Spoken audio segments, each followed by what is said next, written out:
Golf Central on YouTube, brought to you by the Chrome Soft Golf Ball from Callaway. Here are how things stand through 3 rounds at the Shriners Children's Open, taking place at TPC Summerlin in Las Vegas, Nevada. There is a 3-way tie at the top. Tom Kim moved up the board with a 62 today as he looks to successfully defend his title and will play in the final pairing tomorrow with Adam Hadwin, who had a 63 of his own. Lanto Griffin was in the final pairing today and has maintained a share of that lead. Let's hear from some of the leaders. You know, tee to green, I was really solid. Gave myself a lot of looks. You know, obviously you got to finish them off, and that's exactly what I did. You know, I putted great. You know, left myself in some tough spots, but you know, I think that up and down on 12 really kind of got it going, and then hit a really good tee shot on 13. You know, but made a really good putt and made birdie. So that, just those little things that kind of kept the momentum going, and just felt really comfortable over the ball. I think that was the biggest thing. I wasn't rushing anything. I wasn't trying to force anything. I was just really calm, and yeah, just a great day. Dating back, you know, even to the Open, playing some quality golf here, and then when you went over to the DP World Tour a couple weeks ago, does this feel like kind of back to the consistent, really top-level golf that maybe you had this time last year? Yeah, for sure. I've mid-year, I definitely didn't feel comfortable over the ball. I think that's because obviously playing a lot of different courses, you know, just feeling a little uncomfortable got me in some tough spots, and definitely been working really hard to get back to that place. And I've been seeing a lot of good things to the end of this year, and obviously still got a long ways to go. But no, it's been really cool to see for me to be able to kind of keep playing, kind of play the way that I felt like I can keep playing. You know, and golf is obviously, it's not consistent all the time. It's up and down, but just it's kind of nice to see that kind of good golf again. And obviously you didn't get to defend Wyndham. Mm-hmm. You're here. I know you were excited to come here and be Yeah. able to do that this Mm-hmm. week. Just what has that experience been like? I know there's obviously a little bit more expectations on you, a little more responsibilities you have to do, but just through 3 rounds, you're back up top. To be honest, it kind of makes me really, kind of hurts a little bit that I wasn't able to defend at Wyndham, because I felt like obviously it was after the British Open, I was playing really well. I felt really good about my game, but because of my ankle, I couldn't really do anything, and just makes me kind of miss the people over there and miss competing over there. So, you know, it's my first time basically defending a title on the PGA Tour, and it's actually pretty cool. You know, hopefully many more to come. So what's pretty cool about it? Just, you know, just the vibe. You know, feeling like, you know, you won this event last year, and I feel like because you won, you have the positive vibes, and you kind of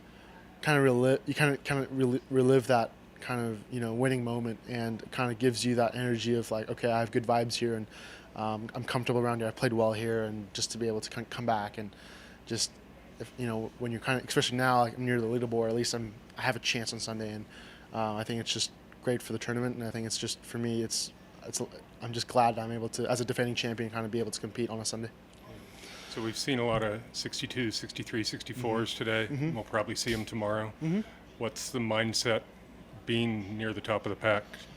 I think today, obviously, you see a lot of low scores, but it's just because the greens were a lot softer. You know, they were really, really firm the first 2 days, and I think today they were definitely a lot more gettable, and I think that's why the scores were so low. But, you know, we'll see how it goes tomorrow. You know, obviously the greens might firm up, the greens might be softer, and I really feel like you can't, because it's such a packed leaderboard, you can't really try to feel like you got to make more birdies. You just got to play your own game, and, you know, if birdies goes, great. But if it doesn't, it just doesn't. You know, just got to stick to the game plan, and that's what I'm trying to do.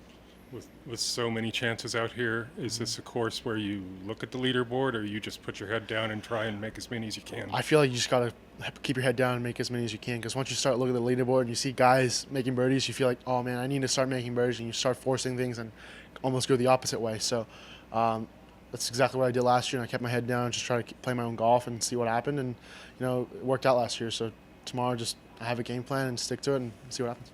I'm going to have to make a lot of birdies tomorrow. Who knows where we're going to be at the end of the day. Guys still have a lot of holes to play. That back nine can give up a pretty low score. So we'll see, and we'll keep the head down, keep trying to hit fairways and greens, and hopefully the putter shines. Those 2 tournaments that you contended at, those are both ones where you have to make a lot of birdies. Is that a situation? I mean, it seems like a situation you're comfortable in. Yeah, definitely comfortable. You know, traditionally putter has been a very strong part of my game, and so if the ball striking's there, you can get away with a few things on a course like this. You don't have to be perfect. And so I think that helps with the confidence a little bit. I don't have to be perfect. I got to give myself chances. That's really what it comes down to, and we'll see what happens tomorrow. So Adam, you've played well here in the past. Does that help with a crowded leaderboard tomorrow to have that history on your side? Probably very minorly. I mean, if anything, it just maybe gives me some confidence going into tomorrow that I've played the course well. I know how to get it around this place, and that I've done some good things. So kind of call on those memories a little bit, but it's tough. It's tough to win out here. So gotta, like I said, gotta keep the head down and keep moving forward. Yeah, what is the game plan tomorrow? Just make as many birdies. Yeah, make as many birdies as possible. Don't move back. Make as many birdies as possible, and if the wind is similar to today, I feel like we're going to be in for a shootout. Yeah, and does this feel a little bit like the Canadian Open with you and Taylor and Adam and Nick? You're all top 10 at this point. Yeah. I mean, minus the crowd cheering for us. I mean, there's still a lot of Canadians out here, but what a fantastic start to the fall for the Canadian contingent. Obviously, the three, Adam, Nick, and I are comfortably in and kind of looking, I think, more so to January. But to see Taylor playing well, it's been an unbelievable year for Canadian golf in general. So to add, hopefully one of us can put our name on the trophy tomorrow. There's 17 people right now within 3 shots of the lead, so quite tight up top. How does that affect your mindset going into a final round when it's that bunched? I mean, I wish there was none. I mean, I wish I had an 8-shot lead, but that's Vegas. That's just a golf course. So it's going to take, I would imagine, 20 to 21 under tomorrow. So I'm going to have to go shoot 5-6 under to have a chance. Somebody could run out and get way ahead of that, but it'll probably be around 20. So the goal is just going to have a chance on the back nine, and whether I win or finish 20th, there's going to be a lot of positives from this week to build off of. I was thinking about that today when things weren't going well. It already feels like a win from putting, from some of the work we did on the swing this week. I'm excited to get back home next week and kind of build off this. That's kind of how golf works. So regardless what happens tomorrow, momentum's, I feel like I've already won momentum this week. And hopefully tomorrow, the putts drop.